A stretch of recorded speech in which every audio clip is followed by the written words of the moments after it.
Bien, yo quiero un poco partir de un elemento fundamental.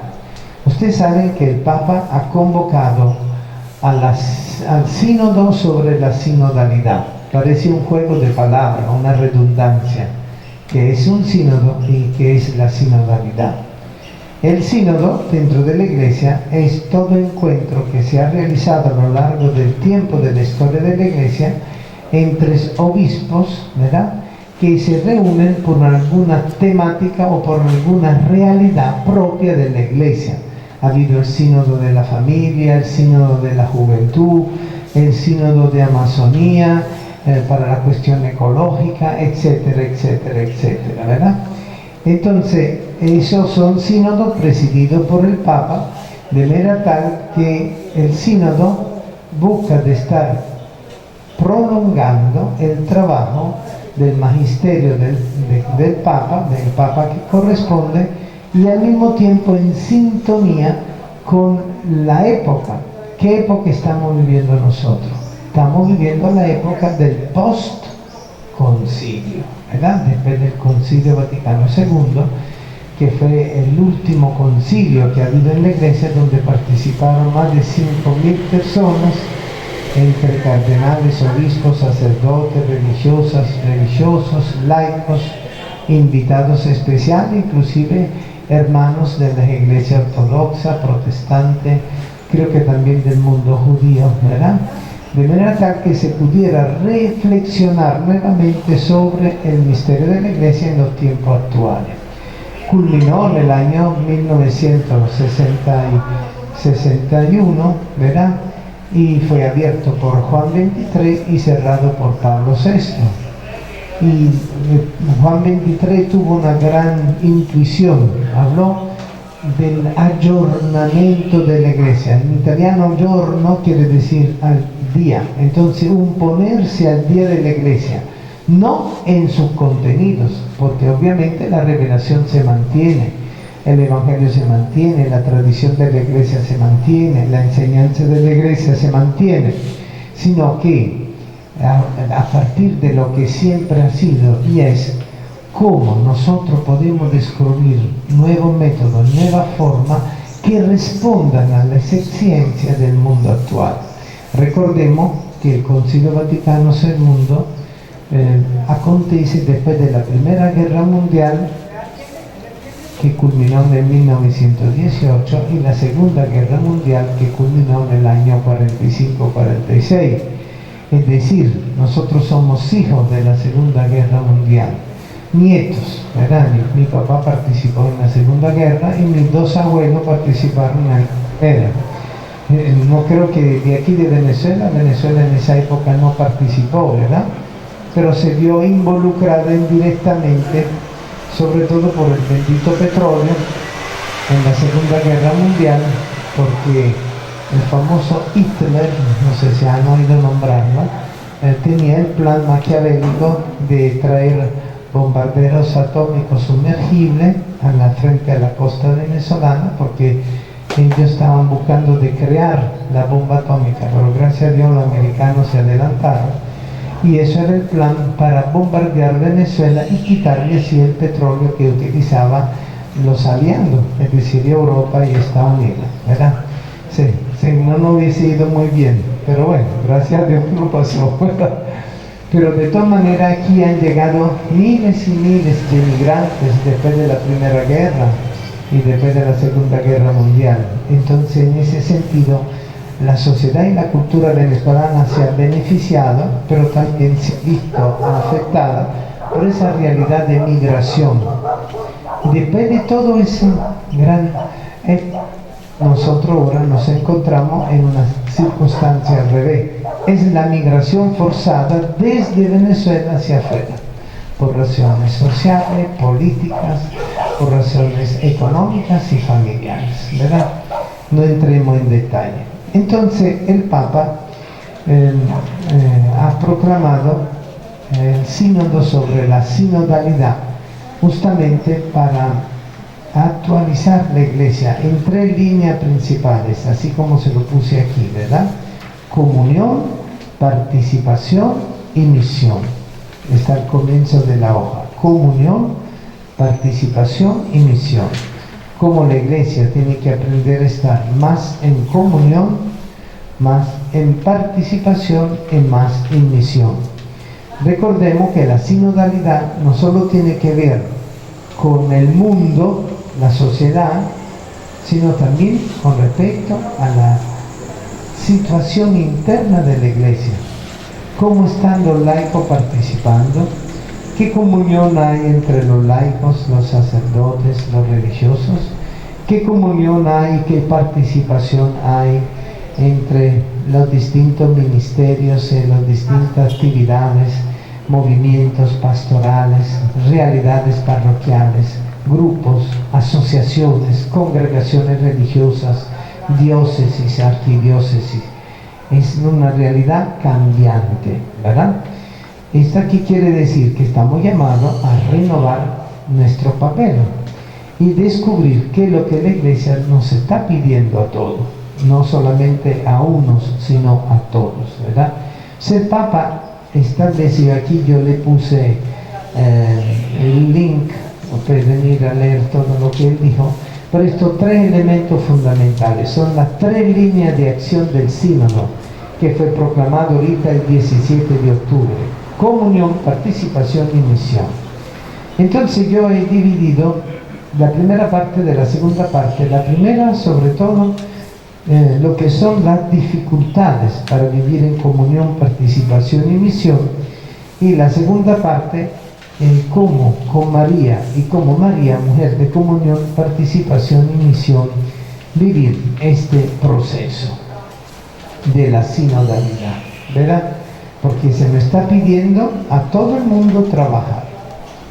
Ustedes saben muy bien que dentro de la asociación nosotros hemos hecho el esfuerzo de que no solo ocuparlos con nosotros, sino que ustedes además puedan tener presencia en parroquias, en movimientos, en pastorales, etcétera, ¿verdad? En la catequesis, por ejemplo, en los lectores, los acólitos, pastoral familiar, pastoral de medio, pastoral mariana, etcétera, ¿verdad? Y además utilizar y vivir la asociación como una fuente genuina de espiritualidad, de comunión, participación y misión, lo cual significa que la identidad la estamos reforzando aquí en la asociación para que ustedes puedan tener perseverancia y en la actuación, en el compromiso, porque queda el último punto, misión. Misión no es solo lo que hacíamos yendo a Guanare y Anzoátegui o a Veragacha, ¿verdad?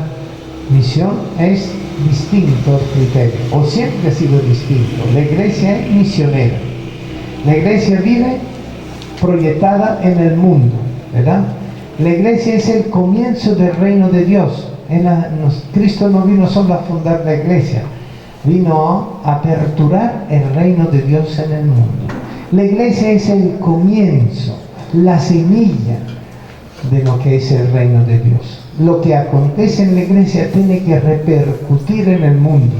Nuestra capacidad de vida espiritual, asociativa, personal, comunitaria, nuestra capacidad de vida sacramental, nuestra capacidad de formación, nuestra capacidad de cooperación tiene que ser proyectada en el mundo, porque si no, no tiene sentido. Nosotros no somos católicos de sacristía, que entonces la iglesia se acaba entre la capilla y la sacristía, ¿no? No, en absoluto. Hay que salir de esa mentalidad. La iglesia es misionera, se misiona en la familia, se misiona en el trabajo, se misiona en la cola, se misiona en todo ámbito que sea necesario llevar la presencia de Cristo, ¿verdad? Y allí es donde tenemos que entrar en otra óptica profunda, ¿verdad? La óptica verdadera del amor de Dios que quiere encarnarse en la sociedad, en la mentalidad del mundo. Claro, que este trabajo misionero es más fácil cuando la mentalidad del mundo es católica, vamos a decir así, ¿no? Es mayoritariamente católica, entonces coincide. Pero qué difícil es cuando el ambiente está cambiando, ¿verdad? Ustedes ven que hoy en día no es tan fácil comunicar acerca de Dios. Solamente se puede a un nivel popular, religioso, así, ¿no? Que si las vocaciones, la Divina Pastora, el San Antonio del Tamunangue y otras cosas específicas en cada realidad parroquial o de movimiento, ¿verdad? Pero hablar de Dios en el mundo sin caer en una actitud de fanatismo, como nos dicen, ¿verdad? Evidentemente no es fácil. ¿Por qué? Misionar es dar testimonio de vida. Misionar significa dar testimonio de vida. No solo decir yo creo en nuestro Señor Jesucristo, Hijo del Padre, creo en el Padre, creo en el Espíritu Santo, en la Iglesia Católica Romana y Apostólica. No es solo la profesión de fe, es vivir la profesión de fe en las actitudes de la vida cotidiana. Entonces, aquí entra otro discurso del Papa Bergoglio, que ya fue vamos a decir, el director del documento de Aparecida, donde él hizo introducir la temática de la conversión pastoral. ¿Han oído hablar de la conversión pastoral? No, no han oído hablar. Muy bien. Existe la conversión personal. Se habla de conversión pastoral, que significa justamente renovar mi participación en la iglesia según estas nuevas formas de participación, de comunión y de misión. Y se habla que a raíz de la conversión personal que me lleva a una conversión pastoral, eso produce un fruto muy importante, lo que se llama la conversión social. Cómo cambiar el mundo partiendo de mi conversión personal, de mi conversión dentro de la realidad de la iglesia y de que después desemboque dentro de lo que es la transformación del mundo, ¿verdad? Y allí el discurso de los valores cristianos, de la vida cristiana. Porque el discurso de los valores de la vida cristiana se fundamenta en una vida en el Espíritu. Porque si yo no tengo oración, si yo no leo la palabra y la medito, si yo no vivo en comunión espiritual con la iglesia, estoy en espera solo de la comunión presencial, ¿verdad? Si yo no soy una persona de reconciliación en el mundo, en la familia, conmigo mismo, si yo no vivo esa sacramentología de la vida cotidiana, ¿cómo creo que yo puedo entonces ser una persona que puede ser transformadora de mí mismo en el mundo? Queremos que los demás cambien, pero no queremos cambiar nosotros, ¿verdad? Y también una vez me encontré una persona católica que llevaba una franela que dice: no cambies de iglesia, cambias tú. A veces nosotros caemos en esa cuestión, ¿verdad? No, es que los católicos son aburridos, siempre lo mismo: levántate, siéntate, arrodíllate, te da la mano, anda al altar, regresa del altar, duérmete mientras el cura habla, etcétera, ¿verdad? Muy bien.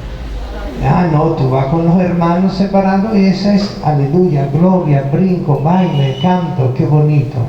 Participación en la lectura, en las meditaciones, qué bonito, ¿verdad? Pero no nos damos cuenta que es solo como lo que nosotros hacemos en la liturgia de la palabra, en la celebración de la palabra. Pero toda la otra parte, que la experiencia del ofrecer a Dios lo mejor de nosotros mismos, uniendo nuestros sacrificios personales al sacrificio de Cristo, nosotros eso no lo tomamos en cuenta. Y entonces renunciamos a la segunda parte de la Santa Eucaristía: ofertorio, consagración y comunión. Y solo nos mantenemos en un nivel, vamos a decir, más inmediato, bonito, emotivo, que me hace sentir bien, lo cual es importante. No vamos a decir que no es importante, ¿verdad? Porque una misa con gente aburrida es fastidioso, ¿verdad? Uno mismo que celebra, cuando ve que todo el mundo está distraído, uno no sabe más qué hacer, si ponerse a bailar, ser un payaso, o empezar a regañar, porque muchas veces nosotros los curas lo que hacemos empezamos a regañar, ¿verdad? Entonces la gente dice: ay, qué cura tan amargado, ¿verdad? pero no nos damos cuenta que atrás de esa amargura del cura posiblemente existen otros factores, donde la misma asamblea, la misma comunidad puede ser corresponsable de la situación, ¿verdad? Y por eso siempre yo digo, bueno, cada quien tiene el cura que se merece, ¿verdad? El párroco que se merece. Bien, ahora vamos a ver el punto de referencia mariana. Nosotros siempre hemos dicho ser iglesia y hacer iglesia con y como María. ¿Qué significado dice ese dicho que nosotros decimos con María? Es decir, al estilo de María y como María. Es decir, actuar como María, modelo, tipo, y con María porque María es Madre de la Gracia. Entonces ella nos acompaña en nuestro caminar. Y como dije antes en la oración, ¿verdad? María, donde está la madre está el hijo, y donde está la madre, el hijo, está la comunidad de fe. ¿Por qué nosotros en nuestra espiritualidad, en nuestro carisma, hemos tomado en cuenta la importancia de lo mariano? Bueno, es un llamado, porque vivir la fe cristiana con María y como María es como vivirlo como de la misma forma como siempre se ha vivido en la iglesia a partir del misterio de Cristo, que estuvo con nosotros físicamente y que se encarnó en el seno de una mujer y se hizo hombre. Entonces lo mariano implica algo muy importante, la comunidad de fe, e implica también lo humano, la forma de ser nosotros humanos, porque Dios se dio a conocer en su naturaleza humana y divina, y esa naturaleza humana totalmente unida a la naturaleza divina es lo que nosotros recibimos a partir del sacramento del bautismo. Y por eso entonces la dimensión mariana, la espiritualidad mariana, no es un culto paralelo a Cristo o una desviación con respecto a Cristo, sino es una profundización de la fe cristiana, porque pone en evidencia las cosas que el Señor nos ha dicho y nos hace descubrir a partir de cómo María vivió el misterio y caminando con María a partir del hecho de que Él nos la entrega como madre al pie de la cruz. Es decir, porque Él quiere que esa maternidad de su madre no quede obsoleta, y no solo para Él, sino Él que es la cabeza y nosotros que somos los miembros de la iglesia, parte del cuerpo de Cristo. Eso lo dijo muy bonito San Agustín, ¿verdad? Y ahí entonces comprendemos la importancia. Y también porque, como dice el Magnificat en el texto de San Lucas, en el Evangelio de San Lucas, todas las generaciones me proclamarán bienaventurada, todas las generaciones. Es decir, el culto mariano no es ajeno al culto cristiano, no es paralelo al culto cristiano, está totalmente insertado en el culto cristiano, porque se ha fijado en la humildad de su esclava. La esclavitud, doules en griego, en el texto evangélico, tiene un significado, no es una servidumbre que apoca a la persona, sino la persona que se pone totalmente al servicio de, dedicado a. Es interesante, ¿no? Se ha fijado en la humildad de su esclava, y algunos textos dicen en la humillación de su esclava. Claro, porque nosotros que somos tan poderosos y tan sobreestimándonos a nosotros mismos, ¿verdad? Yo poderoso, pero cuando nos ponemos en presencia de Dios y Dios toma la iniciativa en nuestra vida, es allí donde nosotros nos sentimos chiquiticos, nos hacemos pequeños, no porque Dios nos aplasta como la cucaracha, sino todo lo contrario, porque Dios viene a mostrar su amor tan grande, haciéndose pequeño como nosotros, pero para enseñarnos su grandeza. Y su grandeza es la misericordia, su grandeza es la forma con la cual Él nos atiende continuamente y nos sostiene continuamente en nuestra vida. Entonces, si Cristo es la gracia, el don de Dios, María es aquella que el Señor asoció, asociándonos todos nosotros al misterio de la gracia, al misterio del don. ¿Y cómo lo hizo? Regalándonos su madre, y allí tu madre, y allí tu hija. Pero lo importante de todo eso es un versículo que muchas veces no lo tomamos en cuenta, que está un poquitico después. No solamente entonces el discípulo amado se la llevó a su casa, es decir, que la puso dentro de su mentalidad, de su fe cristiana, siguiendo a Cristo en su discipulado, ¿verdad? Sino que la otra frase, más luego, Juan 19:30, entonces Jesús dijo, todo está cumplido, y expiró. Expirar significa que cuando la persona muere, ¿verdad? ¿Algunos de ustedes han visto morir a alguna persona? ¿Sí? En el momento de la muerte, la persona hace así.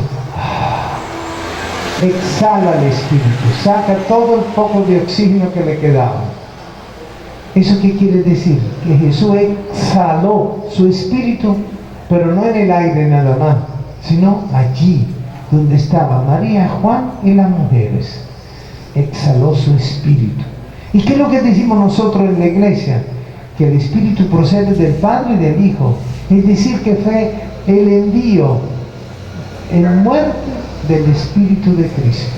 La iglesia es testigo en la persona de María, en el discípulo amado, de que Cristo entrega su espíritu a nosotros a través de lo que es el discípulo amado, el nuevo hijo, y la madre amada, que es la nueva madre. Es la maternidad según el Espíritu Santo. Por eso nosotros, querramos o no querramos ser marianos, que nos guste o no nos guste, nosotros tenemos desde el momento del sacramento bautismal ese don, porque en el momento del bautizo sería muy bueno poder decir esa frase, he allí tu madre y allí tu hijo. Nosotros cuando hacemos el bautizo en la casa, y sé que varios curas lo hacen también cerca de la fuente bautismal, hay una imagen de la Virgen. Aquí las mamás, antes de parir, vienen a ofrecerle la criatura que tienen en el vientre a la Divina Pastora, y después de nacida lo vienen a presentar, ¿cierto o falso? ¿Verdad?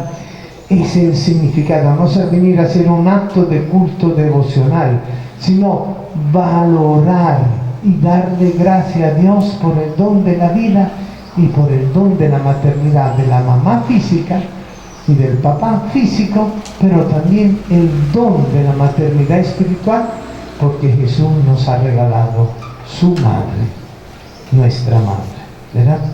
Y por eso, frente a esta fluctuación de valores, crisis, cambios, situación interna de la iglesia y fuera de la iglesia, hay tres elementos fundamentales, dice el documento de Santo Domingo, que sostienen la identidad plena del católico cristiano. Uno, la Eucaristía. Dos, la devoción a María. Y tres, la filiación al Papa, el vicario de Cristo.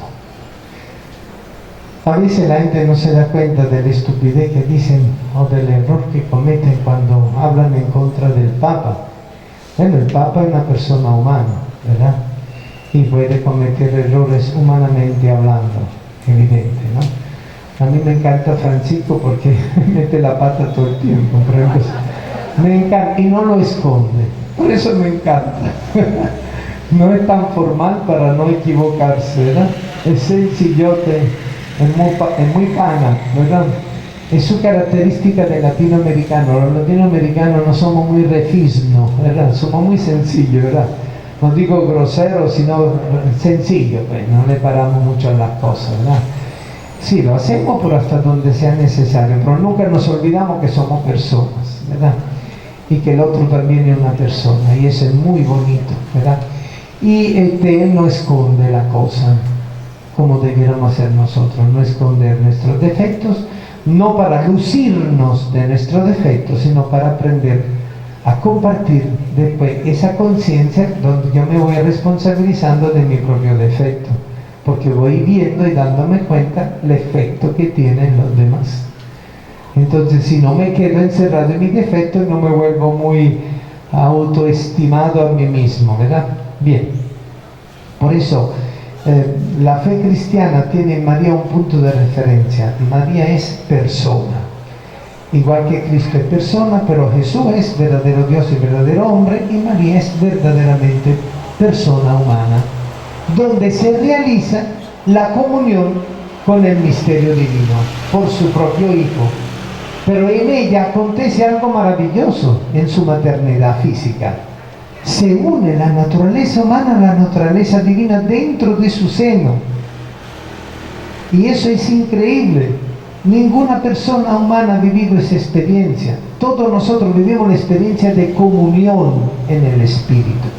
Por ella es la única que en su propio seno, en su propia carne, en su propia sangre, en su propia conciencia, en su propio cerebro, en su propio corazón, ha vivido la experiencia de la unión del misterio divino y del misterio humano en su propia criatura. A mí me encanta mucho esa película de la Pasión, que toma frases de los padres de la iglesia, cuando María está al pie de la cruz y dice: carne de mi carne, sangre de mi sangre. Eso lo puede decir solo una madre, no lo puede decir lo que no ha conocido la maternidad, pero lo puede decir también el hijo o la hija que se reconoce en su propia madre como origen de su propia carnalidad humana. Entonces, la forma con la cual Dios vino a salvarnos a nosotros fue en el misterio de la encarnación, no fue por encima de la encarnación. Así como Dios transformó el agua en vino, ¿verdad? Y el vino se transforma por obra del Espíritu Santo en sangre de Cristo en la Eucaristía, y en la sangre de Cristo después se transforma en nuestra sangre, y nuestra sangre se transforma en la sangre de Cristo. No nos olvidemos de eso. Y por eso nosotros participamos en la Eucaristía. Y por eso recibimos la comunión, porque si no, entonces no haría falta comulgaría solo el sacerdote, ¿verdad? Nosotros entonces aprendemos a vivir en comunión, como una unión. Pero no es la unión misma de Cristo, verdadero Dios y verdadero hombre, y la realización del misterio de la encarnación del Verbo sin semilla de varón, solo con el óvulo de la mujer. ¿Cómo nosotros podemos desconocer eso? La forma con la cual Dios decidió hacerse presente entre los hombres. Ustedes me dirán: ¿y por qué hizo eso? Hay una razón. ¿Por qué? Porque en la creación Dios creó al hombre y la mujer libre. Creó al hombre y la mujer como pareja. Porque el hombre andaba solo, ladrando, pobrecito, ¿verdad? Y Dios se dio cuenta: este pobre anda muy realengo, se me va a echar a perder facilito, vamos a ponerle un centinela, vamos a ponerle un policía. Oh, no, pensó en un policía, no, yo no estoy diciendo eso en absoluto. Vamos a ponerle una compañera. Una compañera. Sí, claro. Si lean bien la creación, es interesante. Esta sí es carne de mi carne. El hecho que figurativamente la Biblia dice que de una costilla del hombre, pobrecito, dormido, porque vivo no se iba a dejar, ¿verdad? Ese padre sí es machista, ¿verdad? No, eso es todo broma, ¿verdad? Es para crear un poco de humor, pero no a fastidiar, ¿verdad? En el ensueño del hombre que descansa en Dios, Dios realiza la creación de la mujer desde la realidad del hombre. ¡Qué misterio tan grande! Y así Dios le regaló a Adán una compañera para que él pudiera tener con quien comunicar, con quien vivir a su propio nivel, como ser humano mamífero, que no fuera un tigre, un perro, un gato, un pájaro, un gusano, un insecto, ni una flor, ni un árbol, sino que la puso allí. Entonces la creación acontece en la gracia. Pero ¿qué ocurre? Que la intervención del maligno, de la serpiente, viene justamente a interrumpir esa gracia, con la tentación que ustedes conocen, y induciendo al hombre a una rebeldía, y aprovechándose del don que tenía la mujer de ser compañera, para que la mujer cayera en la trampa. Le ofreció la manzana, y dice el texto bíblico del Génesis, ella miró y se dio cuenta que era gustoso. ¿Cómo pudo la mujer darse cuenta que era gustoso? Es interesante. No solo estaba mirando al fruto como tal exteriormente, puede ser, ¿verdad?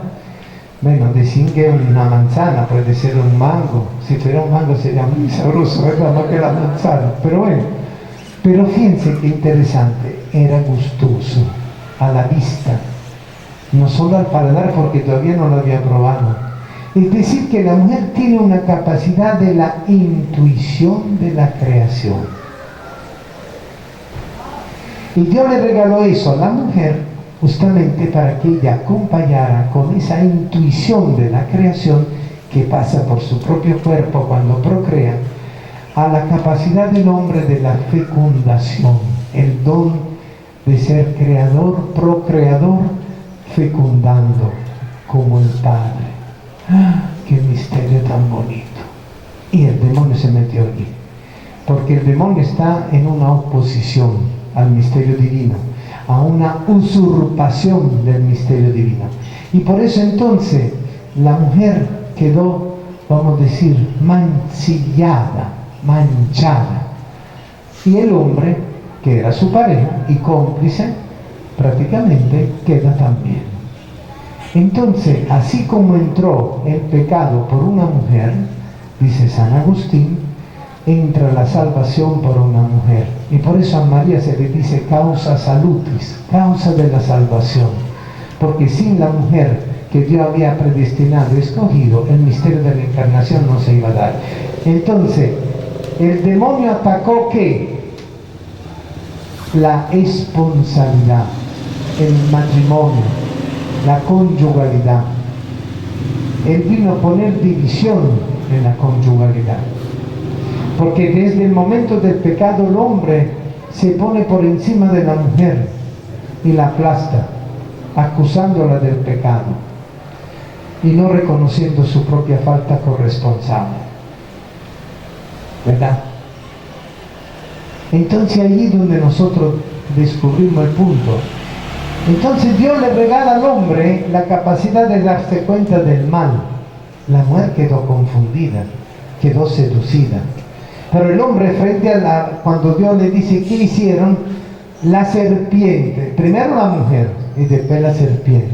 Si al hombre se le da ese don, el discernimiento también, que unido a la capacidad de la intuición de la mujer, es lo que crea antropológicamente, espiritualmente, esa capacidad de la pareja, que cuando vive en unión verdadera, tiene la capacidad de ser un ser completo, macho y hembra lo creaste, y los dos serán un solo cuerpo, un solo alma, un solo espíritu.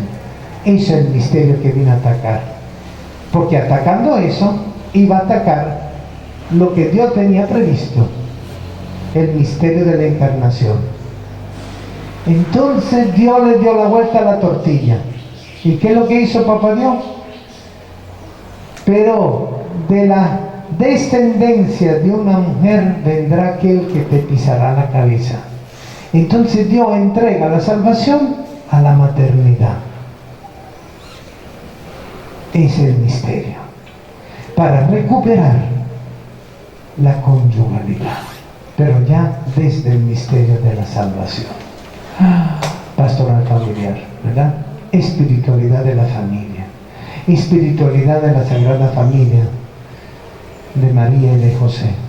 Qué misterio tan grande. María concibe sin pecado y José es padre adoptivo totalmente casto.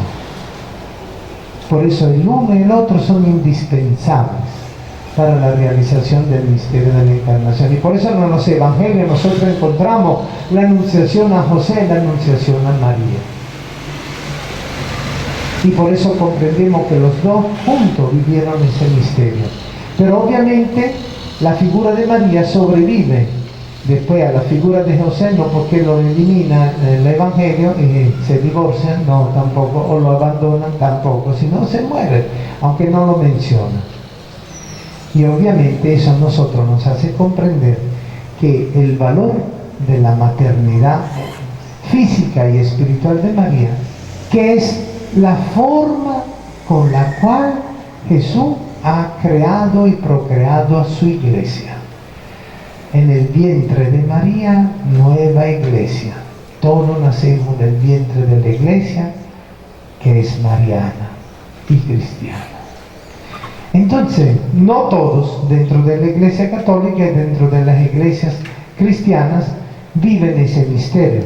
Hay unos que viven otra cosa. Por ejemplo, yo creo que nuestros hermanos separados viven muy bien el misterio de la proclamación de la palabra, y de la alabanza con la palabra, y de los dones del Espíritu. No se le puede negar que ellos hacen ese esfuerzo y el don que tienen. Pero es como decir que ellos se quedan solo con la natilla bonita que está por encima de la torta. Pero nosotros nos comemos toda la torta junto con lo que está por arriba de la torta. Y apagamos la velita del fuego del Espíritu, es decir, cumpleaños feliz, iglesia mamá. Entonces, allí es donde nosotros podemos ir descubriendo la importancia del valorar a María en nuestra vida espiritual, cristiana, personal. Porque María nos ayuda a comprender quién soy yo frente al misterio de Dios. Y ella nos muestra su manera de vivir para que podamos caminar junto con ella con Jesús, que es el camino, la verdad y la vida. Bien, esto es como presentación para entrar en el tema. Ay, todavía no me entró en el tema. Santo Dios. Bueno, pero después van a decir, bueno, este padre sí habla. Bueno, pero yo lo que quiero es crear el contexto, el ámbito, ¿verdad? Esta es la introducción, nada más. Bueno, esto otro es más rápido, no se preocupen. Bueno, las dificultades entonces para aprender a vivir en comunión, participación y misión, que todos los tenemos. Yo aquí menciono algunos. En la comunión, la dificultad personal principal en lo que se refiere a la comunión con Dios es nuestra falta de vida de oración personal, conyugal y familiar. No sirve para nada rezar en familia si el matrimonio no reza como pareja, y si los dos miembros de la pareja, papá y mamá, los esposos, no rezan cada uno por su cuenta. Hay un piso vacío. Porque es muy fácil decir, no, nosotros en comunidad rezamos juntos. Muy bien, pero ¿cuándo es tu oración personal?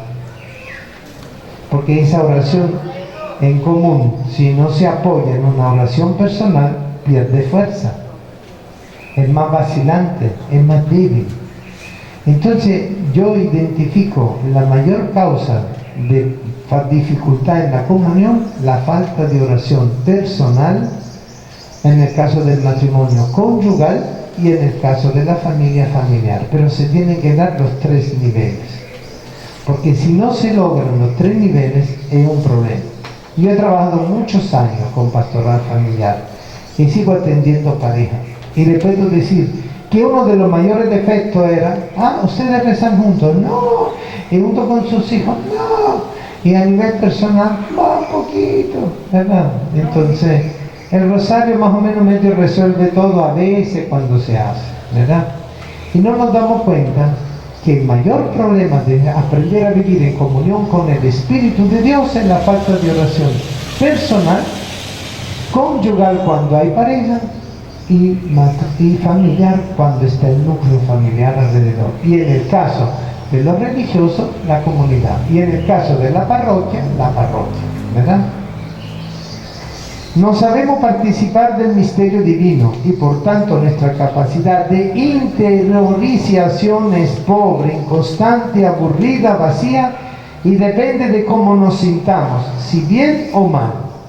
Todo lo hacemos depender de nuestro sentir. Si me siento bien, rezo. Si me siento mal, no rezo. Si nos sentimos bien, nos olvidamos de dar gracias a Dios. Y si nos sentimos mal, Nos deprimimos, nos desesperanzamos y nos desanimamos frente a los problemas de la vida. Es decir, vamos perdiendo fuerza. Depende de la comunión que tengamos con nosotros mismos. Eso es fundamental. ¿Cómo voy a establecer yo una comunión con Dios si yo no tengo comunión conmigo mismo? ¿Y cómo voy a establecer una comunión con los demás si yo no estoy en comunión conmigo mismo? Estoy peleado conmigo mismo. O no me entiendo a mí mismo. O no me interesa entenderme a mí mismo. Eso es fundamental. Por favor, abramos los ojos, abramos el corazón. El Espíritu Santo es claro. Pero nosotros somos a veces muy autosuficientes con nuestra pertenencia católica. Yo le doy gracias a Dios porque existen los hermanos separados, y los brujos, y los babalaos, y toda esa gente. Gracias, Señor, porque entonces me tengo que cuestionar, ¿qué estoy haciendo yo con mi fe católica? ¿La estoy viviendo? A mí me regalaron fe cristiana en el bautizo, ¿cómo la estoy viviendo? Pero entonces eso me hace pensar, viendo y comparando. Pero claro, también uno quisiera que todos encontremos la verdad y dejemos el pecado y las divisiones, y que todos renunciemos al mal para seguir a Cristo de verdad. Eso es fundamental. Pero si eso no acontece dentro de mi propia conciencia, y solo lo dejo en función de mis sentimientos y emociones, mi fe es muy inestable, variable, incierta. Fíjense, esta crisis del coronavirus ha sido fundamental. Aquí esta es la primera actividad que tenemos juntos, aunque sea poquito, pero representativo de todos los grupos bíblicos que son los más originales que hemos tenido nosotros, aparte de lo que ya existen en otros grupos, en Telegram, en otras partes, ¿verdad? Pero aquí está la esencia de la asociación, ¿verdad? Nosotros hemos insistido y seguimos insistiendo mucho en este aspecto, recuperar la fortaleza de la fe. ¿Por qué? Estamos vacilando frente al coronavirus, estamos vacilando frente a la falta de trabajo. Ya estamos casi dispuestos a hacer trabajos más mezquinos o ambiguos, o quién sabe, corrompidos, medio sucios. No nos damos cuenta. En realidad, una vez un cura me dijo, debiéramos confesar también cuando le compramos al bachaquero. ¿Sí o no? ¿Están de acuerdo? Porque estamos favoreciendo una economía informal que ayuda, pero tampoco está hecho sobre los valores reales económicos de comercio que debieran ser los precios.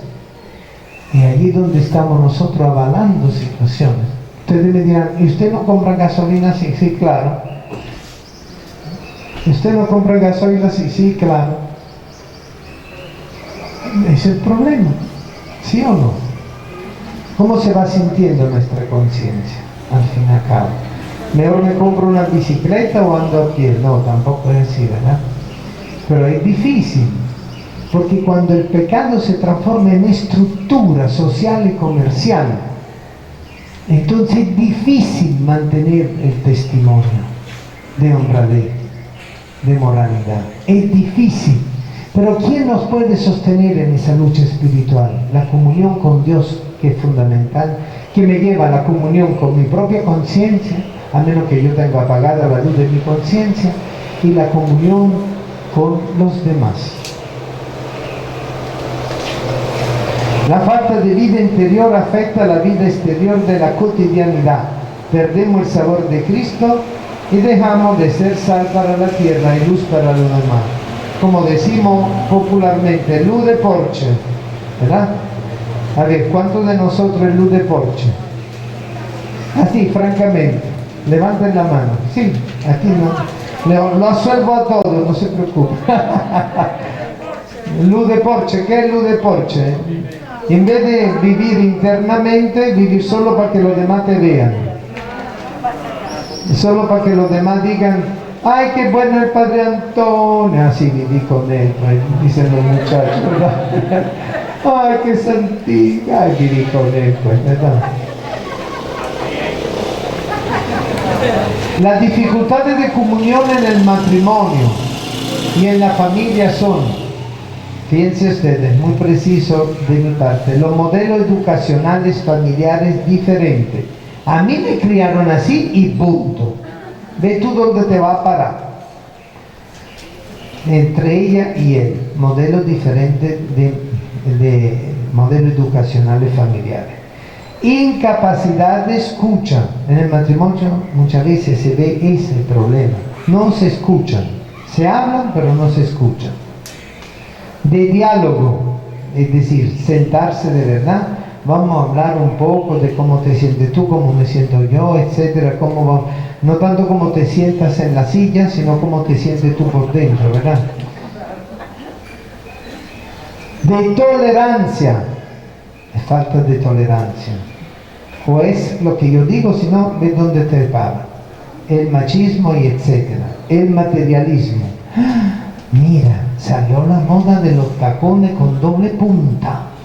Si no me lo compran, me suicido. Y ese pobre hombre pariendo para que la pobre mujer se pueda comprar los zapatos con tacones de doble punta, porque es la moda.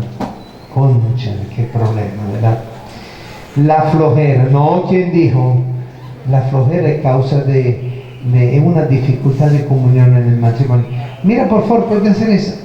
Ya va. Yo digo siempre que los hijos han inventado el tercer nombre de Yahvé, Jehová, y los muchachos dicen ya va. Pero en el matrimonio también se da mucho eso. Él le dice a ella y ella le dice ya va. O ella le dice a él, anda a botar la basura, ya va.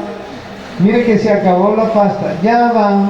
Mire que no teníamos gasolina, se acabó la bombona, ya va. Ajá, muy bien. Ahorita, sí, por ahora. Muy bien. El materialismo, la flojera, la irresponsabilidad en los deberes compartidos. Lo que te toca a ti y lo que me toca a mí. Después lo ponemos en dos platillos, entonces uno de los dos está más sobrecargado que el otro, porque el otro no cumple, entonces lo que no cumple el otro lo tiene que hacer el otro, porque si no la cosa se va para abajo. La vida independiente como si la casa fuera una pensión o un hotel. Yo hago mi vida, tú haces tu vida, hola, buen día, buenas noches, ¿cómo te fue? Chévere, ok, chao, buenas noches. Y te volteas del otro lado en la cama para que no te moleste, te pone el tapahoja, el tapaboca, prende el ventilador el aire, o te pone los audífonos y no escucha más nada sino la musiquita y los mensajes que te mandaron en el día, y se acabó el feo. La falta de Dios y de camino de fe juntos a nivel personal, la incapacidad de compartir la alegría, el dolor, el sufrimiento, la vida, la muerte, la enfermedad y la salud. Eso hay que compartirlo. Y no solo quejarse, sino compartirlo. ¿Cuáles son las dificultades con los demás? Depende si son nuestros vecinos, nuestra familia o personas del mundo laboral, de estudio y del entorno. Esto lo copié de internet y busqué cuáles son las causas más comunes de falta de comunión en la comunidad. Entonces estaba eso y lo copié. Vecinos morosos, ruidos y actividades molestas en general, pago de derramas extraordinarias, uso de zonas comunes para actividades privadas o personales, administración y presidencia. Hay una dificultad general de no saber trabajar en equipo. ¿Usted trabaja en equipo con sus vecinos? ¿Sí o no? No siempre, ¿verdad? Cuando le conviene, ¿verdad? O cuando se lo reclama. No tolerar los defectos de los demás y ni siquiera los muertos, los nuestros. No saber escuchar y dialogar, porque también con los vecinos hay que saber escuchar y dialogar. Tener caridad y no compartimos nuestra fe visitando como pequeñas misiones familiares a los vecinos. A ver, yo le he pedido varias veces eso. ¿Quién de ustedes hace eso de ir a visitar a unos vecinos para compartir la palabra, para animarse en oración, el rosario? A ver, ¿algunos de ustedes lo hacen?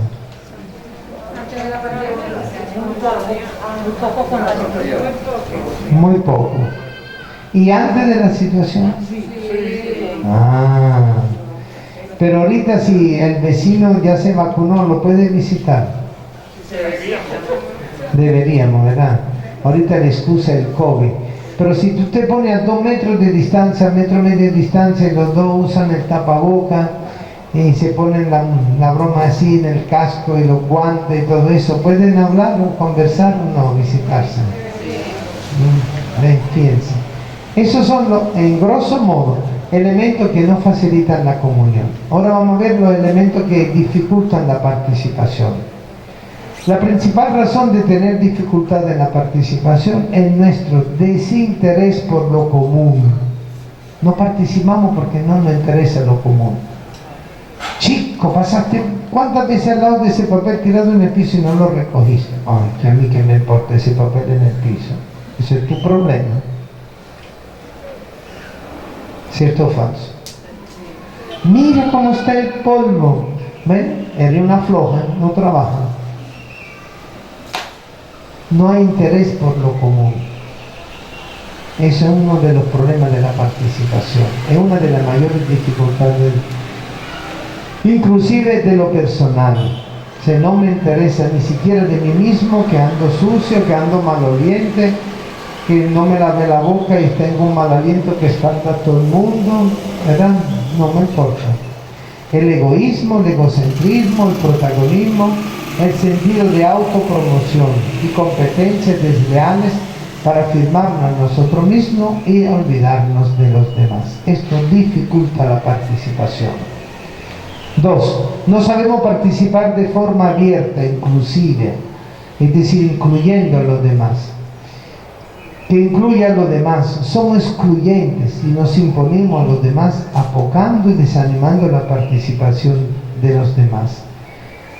Como dice la espiritualidad de comunión, que muchos hagan poco y pocos hagan mucho. Si yo lo hago todo, yo no le dejo a los demás hacer nada. Entonces los demás dicen, bueno, ¿y qué voy a hacer yo? Bueno, lo hicieron todo, yo no tengo nada que hacer. El arte de la comunión y de la participación es justamente ayudar que muchos hagan poquito, cada uno un poco, y quitarle a los que son pocos que hacen mucho. Porque el que son pocos y hacen mucho, pueden estarle quitando oportunidad de participación al otro. Ojo, hay que aprender a trabajar en equipo. En el tiempo de Monseñor López se hizo un trabajo de estudio y evaluación de los problemas de las parroquias aquí en la arquidiócesis. El elemento común, solo el 30% respondió de la parroquia. El elemento común entre los problemas era: no saben trabajar en equipo, no sabemos trabajar en equipo, porque o no hacemos nada o queremos hacerlo todo y le quitamos la oportunidad al otro. No sabemos valorar el aporte novedoso de los demás. A ti si te ocurren unas ideas, chica, estás loca. Somos celosos de nuestros cargos familiares, personales y comunitarios, y por lo tanto ni damos ni prestamos la batea, como se dice. No portamos mal sin querer queriendo, nos portamos mal sin querer queriendo. Usamos muchos prejuicios, claro, a favor nuestro y no de los demás. En la misión, ya vamos terminando. Primero, vivimos acomodados en nuestra área de confort. ¿Qué es el área de confort? Lo que me produce confort, estabilidad, seguridad, tranquilidad, desasosiego, ¿verdad? Todos buscamos de tener un área de confort. Es el problema, todos. Nadie se salva de eso. Todos buscamos de tener un área de confort. Pero ¿qué ocurre? Que cuando nos acomodamos y realizamos nuestra área de confort, en nuestro hábitat mental, porque es mental, la área de confort, en nuestro cuarto, en nuestras 4 paredes, no queremos que nadie nos moleste cuando estamos consultando los cel inteligentes con su TikTok, mensajes de estado. Realizamos nuestro salir solo dentro de nosotros mismos. Nos volvemos incomunicantes, misionamos hacia nosotros mismos, somos el epicentro de nuestro existir. Entonces la misión pierde vigencia, porque misión significa ir hacia afuera.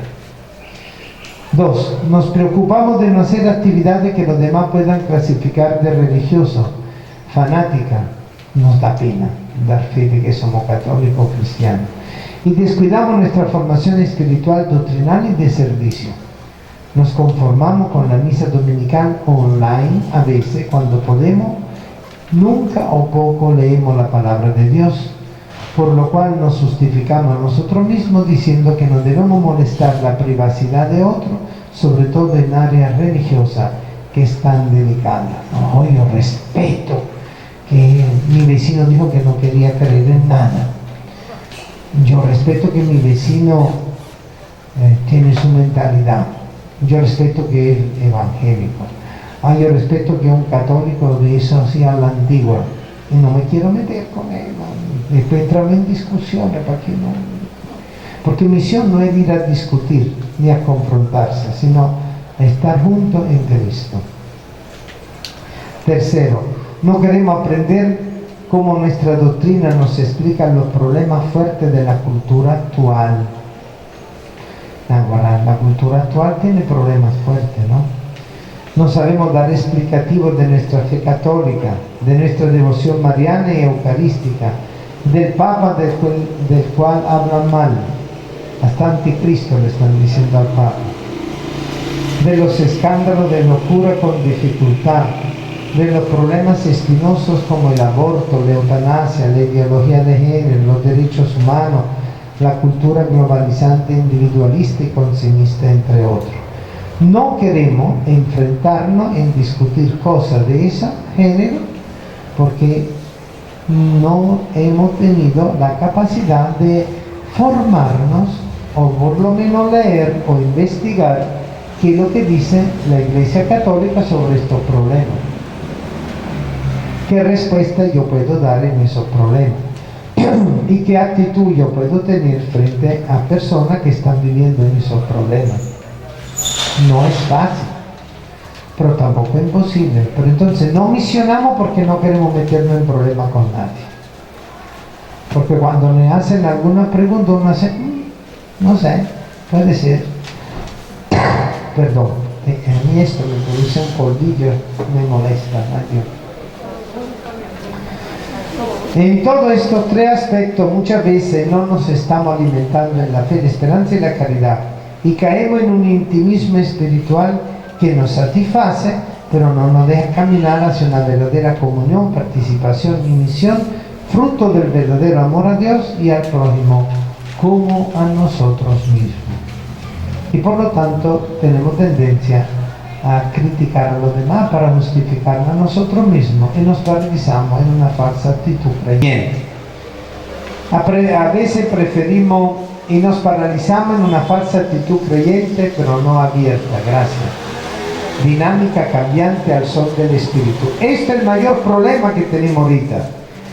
Al cristalizar nuestra actitud en la fe, la esperanza y la caridad, en nuestra mentalidad, en nuestra individualidad, en nuestra soledad interior, nosotros nos volvemos incapaces a esa actitud fundamental de la escucha de la voz del Espíritu en nuestra vida, en nuestra conciencia, en los acontecimientos que están alrededor de nosotros.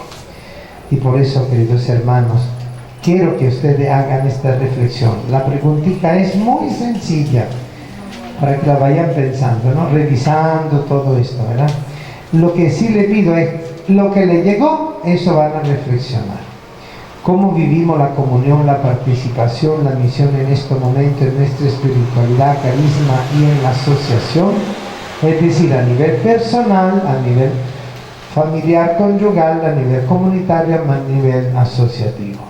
Porque la idea es que todos nos cuestionemos cada uno para mejorar a nivel personal, a nivel familiar, pero también a nivel asociativo y a nivel de nuestro compromiso dentro de la iglesia. Bueno, este es el primer punto. Como le dije, a las 10 de la mañana terminé exactamente